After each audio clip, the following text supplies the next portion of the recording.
In thinking about like new patterns and what we're kind of doing with new patterns, it's almost what you are kind of experiencing is kind of from the conceptual, from the sort of more abstract, and then taking it now to the coalface, to the place of engagement. Right. And Right. as you say, it kind of requires like a different. You got to be on your game, because that Yeah. interface is quite interesting. Um, yeah. So Yeah, I'm you need to be adept. sorry. You need to be adept. Yeah. Yeah. Yeah. Yeah. Yeah. And so maybe like pulling us right back to like where we started and sort of Mm. thinking back to that place, now Mm. from it's like 2025 and that was like 2023, that we put that proposal together. It was the beginning of 2023. And then Mm. I kind of, I mean, I was thinking about it and sort of like what was it that sort of started that project was this it was a conceptual idea of Yeah. something, and you were busy with your masters then and sort of in the kind Yeah, of I was just about finishing the master's. I think I had just about graduated. Or I was gearing up for graduation, yes, that's right. yeah yeah yeah yeah. And so your masters was really sort of thinking about the kind of pedagogical space, and what legacies we kind of pull on in South Africa Mm. that lived in the kind of informal spaces, but actually um, were incredibly forward thinking on a pedagogical level in terms of education, as we still finding it in design spaces. I'm sort of saying Mm. particularly. Mm. Yeah, I think at the time I was thinking more about non-formal education than informal education. Mm. I think with informal education, that's the sort of knowledge transfer that happens between mother and child within the Yeah, home yeah. environment. Sorry. Yeah. Um, and then non-formal education was the education that still had some measure of formalization. So weird calling it non-formal because I realize now that it has quite a lot of structure and a methodology. But it was the kind of education that existed outside of you know, public schools or private Mm. schools, Mm. outside of the school system or even the tertiary education system. And I was wondering about what space that created for people to learn, and what were the motivations behind an education like that could borrow from past similar structures for education. Mm. Um, And I had written about this stuff, and now I was really keen to find a place to experiment with some of the ideas that I thought could come to life. And I think AFRI was going through um, similar similar phases of growth at the time, and thinking about similar things as well Mm. about um, where to and how to take education to people, where to take and how to take fashion education to people. Um, and AFRI's focus was decolonial fashion education. And so borrowing from theorists like Paulo Freire seemed very fitting because Paulo Freire is Mm. understood to be one Mm. of the major decolonial educational thinkers, along with people like Bell Hooks and Henry Giroux, and even to an extent Illich maybe and Moten, people like those Mm. Mm. who gave us formulae for what we might call grassroots education in South Africa. Mm. But we know that it extends beyond that because non-formal also extends to spaces like artist residencies. And for me, that was the beauty of it, that this thing that I had been doing, or this form of education that I had been through, was the similar thing that I think many arts organizations and many cultural organizations were trying to do, and and found relevance in. So I think maybe from a personal perspective, that's why I was so keen to Mm. to try and figure out how new patterns could could become a thing. Yeah, Yeah. yeah. Mm. And maybe, I mean, it's just so interesting that you sort of said, this idea of non-formal, and maybe this is why it's such it's so accurate. It's such a Mm. misaccurate articulation, because it has such clear form of what Mm. it holds. Yeah. It holds it. It's these kinds of educational practices, or sort of pedagogical kind of approaches, that hold learning in very clear ways. It's not Mm. unstructured. It's not without Yeah. form. Yeah. Or so it's interesting to play on that. But as you say, it was what we were like looking for in AFRI, and sort of saying, how can we start sort of really incrementally, not just as a kind of once-off event, but develop materials through experimentation, through feedback, Mm. and through a kind of deep consideration of the form in which fashion education can start to provide decolonial pathways. Yeah, I agree with that. Um, I was almost wondering whether a better categorization is maybe something like non-mainstream, or Mm, uh, I don't even know if alternative is the right word. I guess it's still something that I'm grappling with, but I do think that Moten's idea of the commons is probably the most appropriate, because you think about what is the goal of this education. I think mm, they all these different modalities of education claim to be doing the same thing. At mm, even the most problematic form of education at its very root claims to be a liberating form of education. mm, Um, but what is the goal of the education is then at the very heart of what this methodology is that I think we were trying to create. One that is rooted in challenging the power dynamics in education. I think through my involvement with AFRI, I've come to know that fashion education is still very European and Western centric. And the type of education that we were trying to foster and trying to establish was one that decenters that Western and Eurocentric, method of or notion of teaching fashion. And that even maybe takes it into like an expanded definition of fashion education.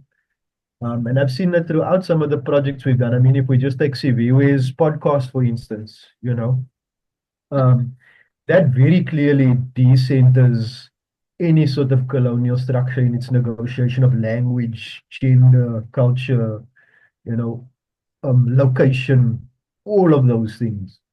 I think at its very root, the type of work that AFRI has been doing focuses on an education that centers, as it says in the title, an African fashion research methodology.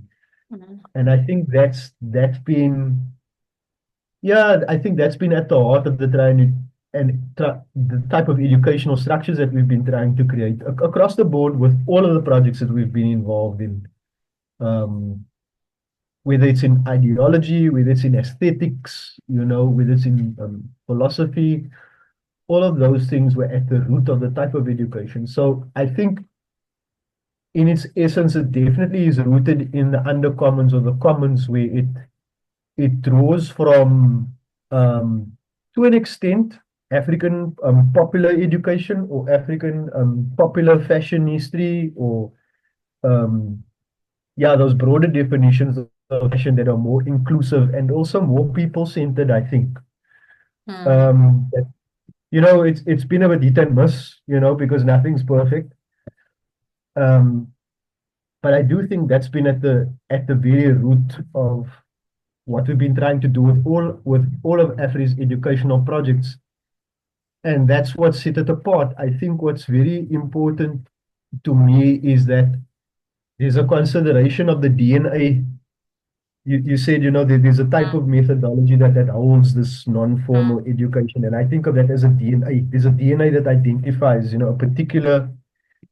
a particular type of education that has these characteristics that can't be confused with anything else, you know? And I mean, a methodology that can't be confused with mm, anything else, because if you unpack it scientifically, it has a set mm, of identifying characteristics. mm, mm, Um, mm, yeah, but I think that's mm, been at the root of the types of projects that AFRI was trying to do. And so in that same way, um, with new patterns as well, trying to establish, we're trying to create formulae for education that draws very strongly from that mm, DNA. Yeah, mm. yeah, it's a different set of goals. I think the pedagogy is always about the goals, the goals and the motivations Yeah, behind the reasons for why we educate and who we educate and what we educate and those yeah, sorts of things.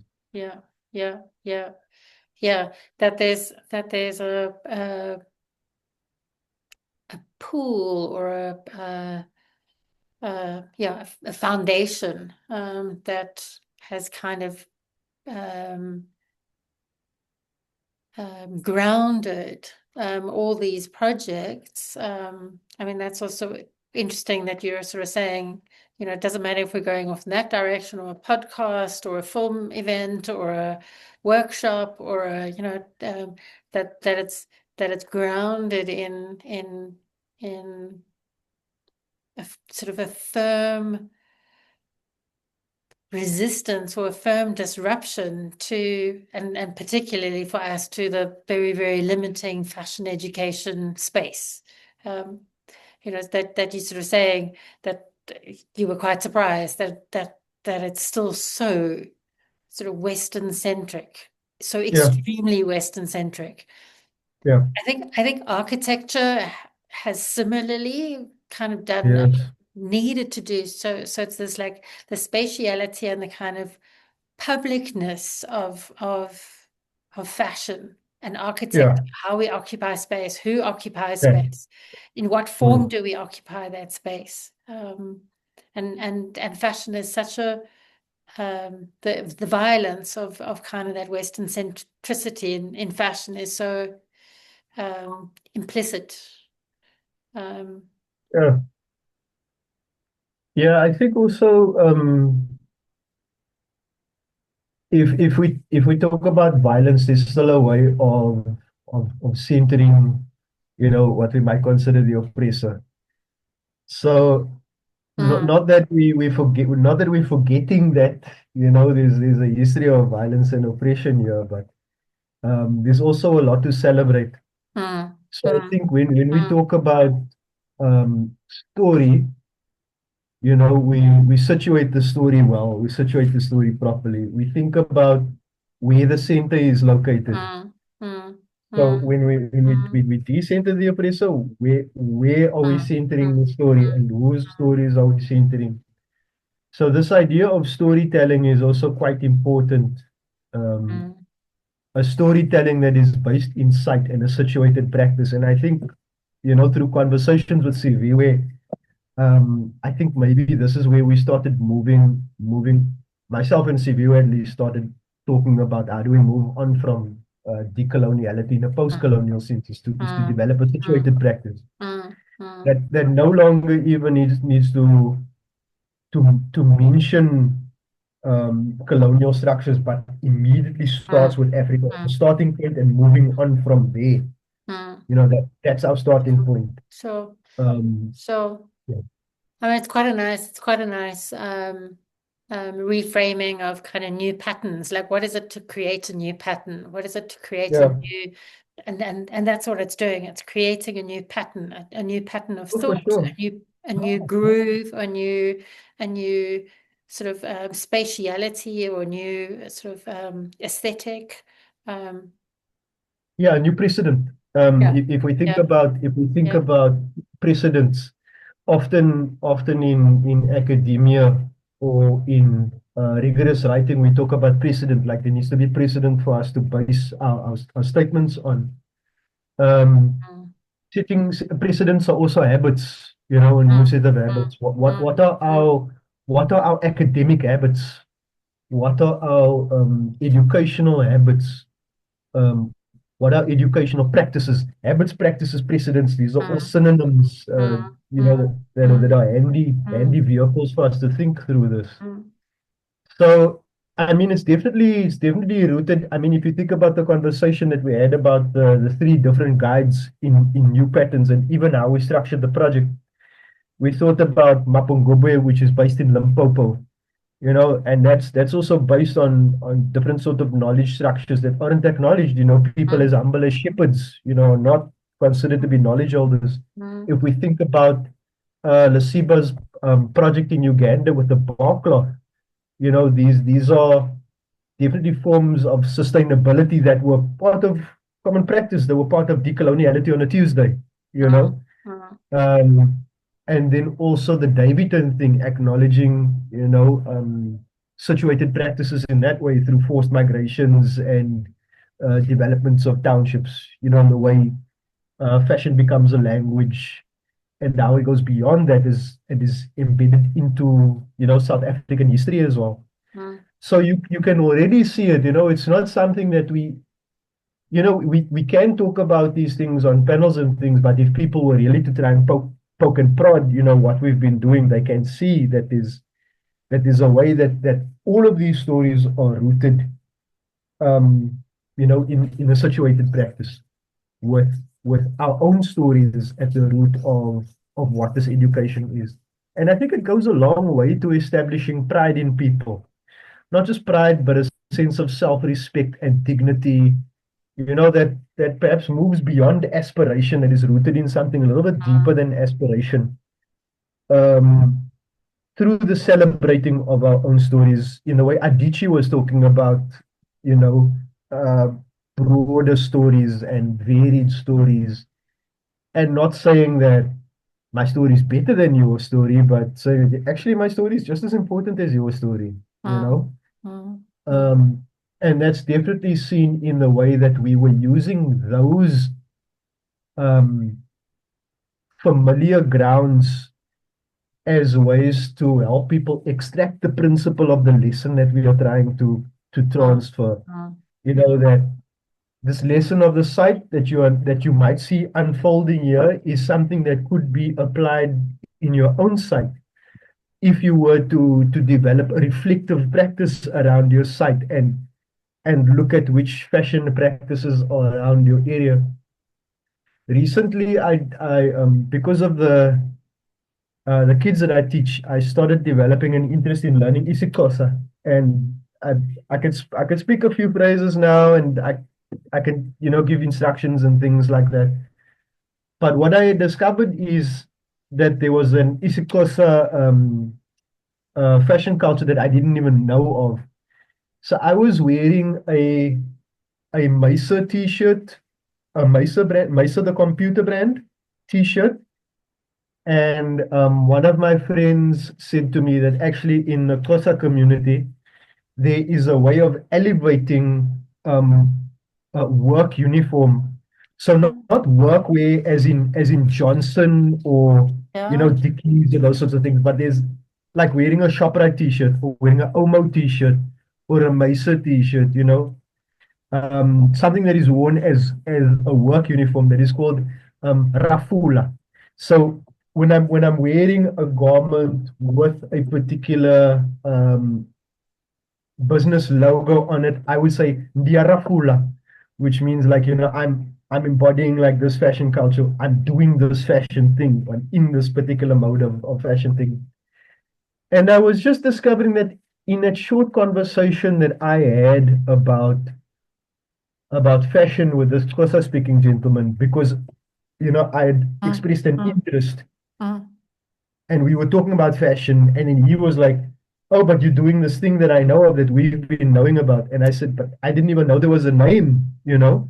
And he said, yeah, it has a name.